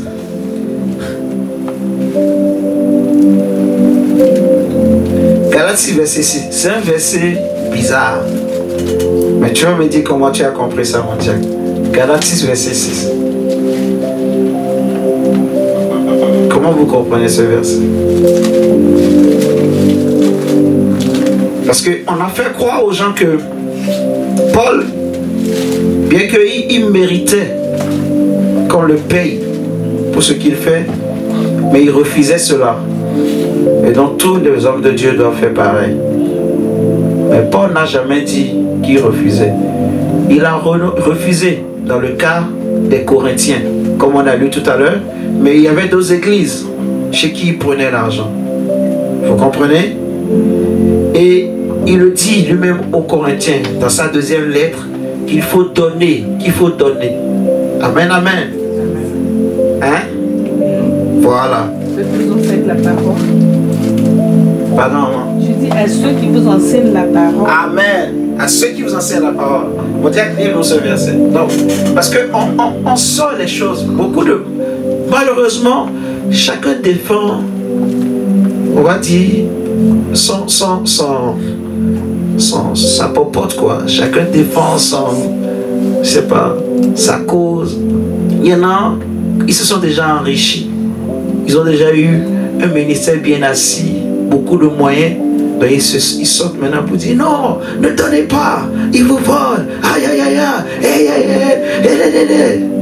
Alors que eux, ils ont déjà beaucoup de moyens. Ils voyagent, ils font tout ce qu'ils veulent. Maintenant, ils ne veulent pas que les autres, on les soutienne. Il y a de tout dans ce monde. Moi, je veux juste nous réveiller. Alléluia. La parole de Dieu, on ne peut pas enlever une partie et laisser les autres. C'est un ensemble. Ce verset-là, comment tu comprends? Lis-nous, mon diable. Que celui à qui l'on enseigne la parole fasse part de tous ses biens à celui qui l'enseigne. Comment tu as compris ça, toi? Tu peux relire encore si tu veux. Et tu me diras ce que tu as compris. Relis encore. Toi aussi, comment tu Que comprends celui ça? à qui l'on enseigne la parole fasse part de tous ses biens. Lis, toi aussi, lis. Comment tu comprends? Que celui à qui l'on enseigne la parole fasse part de tous ses biens à celui qui enseigne. En fait, là, on me demande de faire des dons aux hommes de Dieu, en fait. D'accord. De donner, en fait. Comment tu comprends ce verset? Comme il a dit. Maman, comment vous comprenez ce verset? Pareil aussi. Et toi, mon Dieu, comment tu as compris? Non, dis-moi. Comment tu as compris ça? En fait, l'un à qui on enseigne la parole doit soutenir l'œuvre, doit donner quelque chose à celui qui le nourrit spirituellement. Parce Vous savez, c'est pas vous connaissez l'histoire de Ananias et Saphira Saphira, oui. qui ont été frappés. Donc, vous savez ce que quand l'église était née, tout à l'heure je vous ai donné un texte dans Actes des Apôtres, je n'ai pas voulu qu'on lise. Comment ils faisaient? Tout leur bien, ils apportaient aux pieds des apôtres. Oui. Donc les apôtres savaient ce qu'ils gagnaient. S'ils veulent, eux-mêmes ils prennent quelque chose, mais pas pour appauvrir la famille. Ils prennent quelque chose, ce que l'église veut prendre, on prend.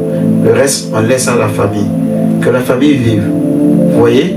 Mais les apôtres pouvaient prendre quelque chose. C'était comme un droit, en fait. Ils apportaient le bien, les apôtres pouvaient prendre quelque chose. Les frères et sœurs, ce qu'on peut prendre pour soutenir, on prend. Pour mettre de côté, pour aider les autres. Et le reste, on laissait à la famille. Vous voyez ce que je veux dire? Maintenant, pourquoi Ananias et Saphira étaient morts? Quand eux, ils ont vendu, ils se sont dit entre eux, hey, c'est beaucoup d'argent, on ne peut pas donner tout cet argent à l'église. Donc, ils ont caché. Ils ont caché une partie de leur bien à l'homme de Dieu, à celui qui leur enseigne. Vous voyez? Et ils ont apporté une partie. J'imagine c'est peut-être que Ananias qui a dit à Saphira, ma chérie, il faut qu'on mette quelque chose de côté. Là, moi, là, je dis c'est l'homme. Mais ça peut être aussi l'autre sens. Donc imaginez que c'est Ananias qui dit, ma chérie Saphira, il faut qu'on mette quelque chose de côté. Pierre ne saura pas.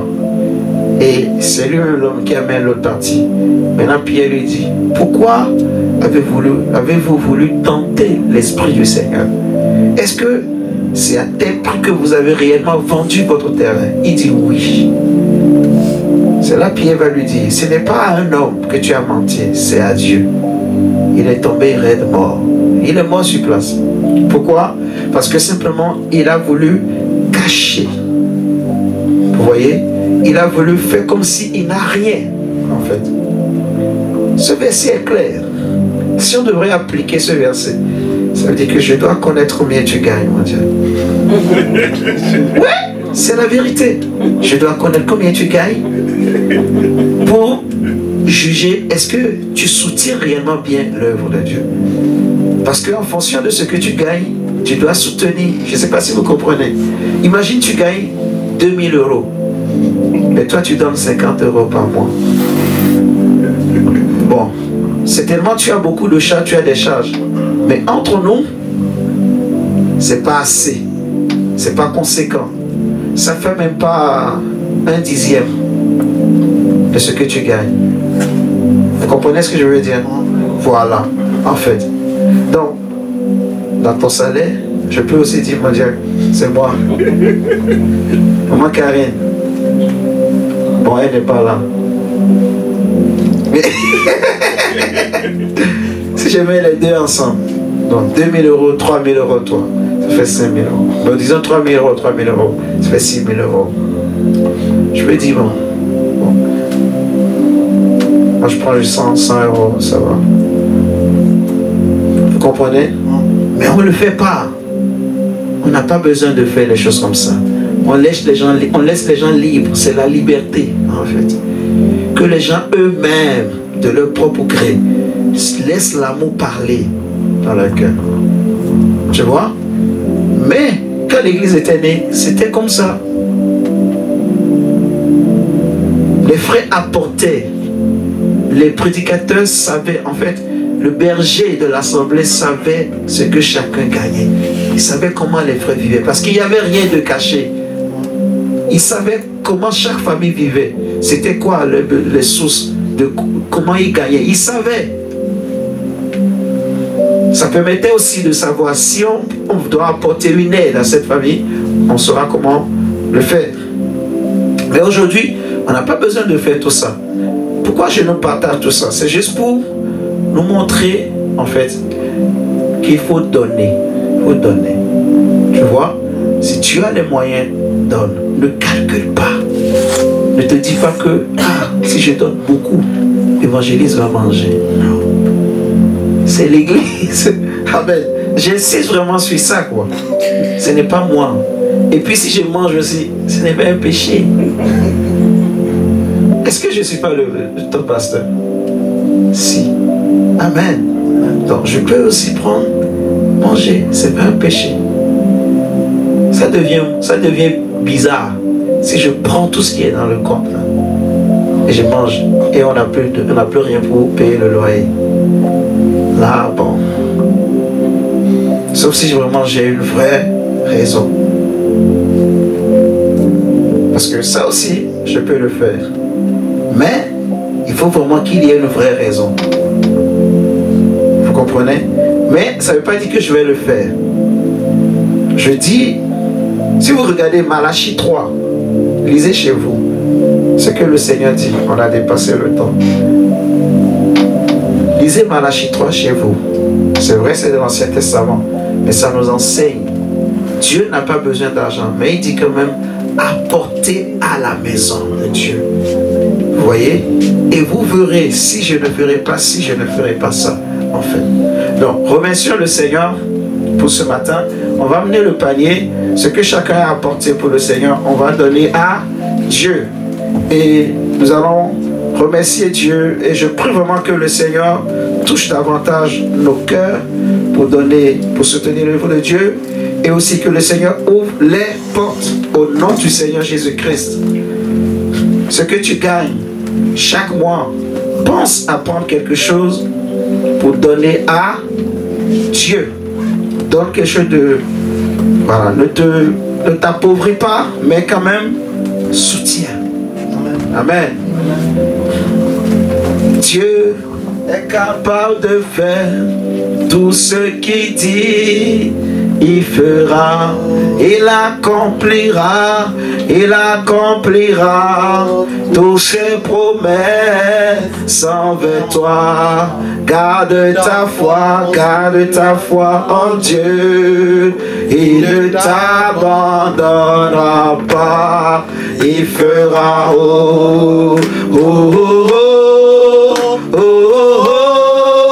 il fera. Remercions le Seigneur pour le culte de ce matin et nous remettons la semaine entre ses mains. En même temps, pendant que tu es là, tu inclines ta tête, je bénis le Seigneur, je rends grâce à Dieu. Seigneur, je te remercie pour ce matin, pour ce culte que je remets entre tes mains. Nous remettons, Seigneur, la semaine entre tes mains.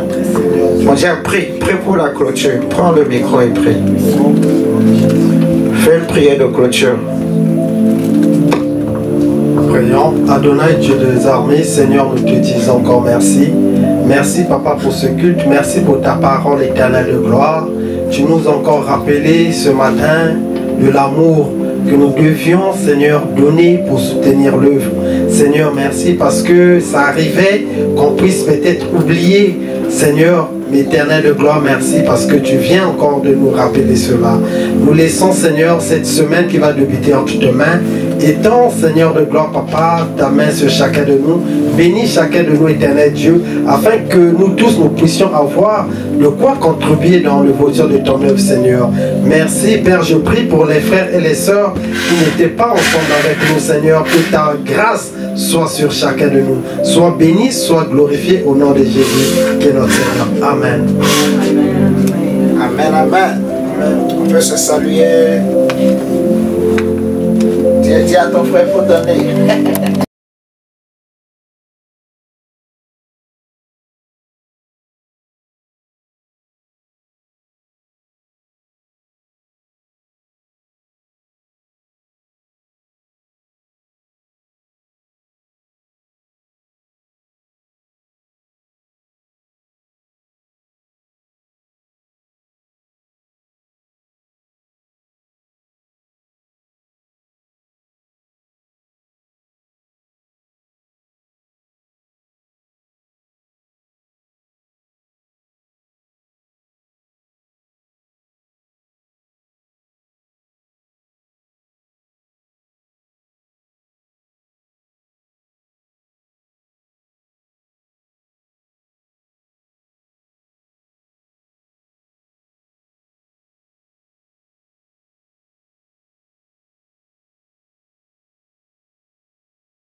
C'est en donnant